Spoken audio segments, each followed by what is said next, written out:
Déjà eu sa carte refusée à la pompe alors que le compte est plein? Allez, on décortique ça. C'est super frustrant et ça arrive souvent aux automates. On va voir exactement pourquoi ça bloque. Et souvent, le problème ne vient pas du solde. Non, c'est un truc caché qui se passe avant même de payer. Ok, prenons un cas concret pour voir ce qui se trame vraiment en coulisses. Disons qu'il y a 100 € sur le compte en banque. Nickel, prêt à être dépensé. On veut juste mettre 30 € d'essence. Simple, non?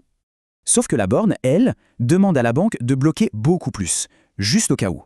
Et voilà, comme la demande dépasse le solde du compte, eh bien le paiement est refusé net. Le coupable dans l'histoire, c'est donc un type de carte bancaire bien particulier. Le comble, c'est que cette carte est justement faite pour éviter les découverts. Et c'est ça qui coince. Alors, qui a ces cartes? Souvent, ce sont les offres de base ou pour ceux qui surveillent leur budget. Bon, alors comment on s'en sort?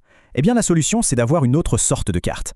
Il faut une carte dite quasi systématique. Elle est beaucoup plus souple dans ce genre de situation. Et concrètement, ça se trouve où, cette carte miracle pour ne plus être bloquée? Il faut chercher du côté des banques classiques ou des grandes banques en ligne bien installées. Par exemple, la Gold Mastercard de Fortuneo passe très bien sur la plupart de ses automates. Mais attention, petit bémol, pour ces cartes, il faut parfois justifier d'un certain revenu. Et les néobanques dans tout ça? On pourrait croire que c'est la solution, mais pas du tout. Même les cartes premium payantes de Revolut ou N26 ne changent rien au problème. Assez surprenant. En fait, leur modèle qui interdit le découvert les oblige à utiliser ce système de vérification hyper strict. Voilà, le mystère est résolu. Il ne reste plus qu'à vérifier sa carte avant de prendre la route.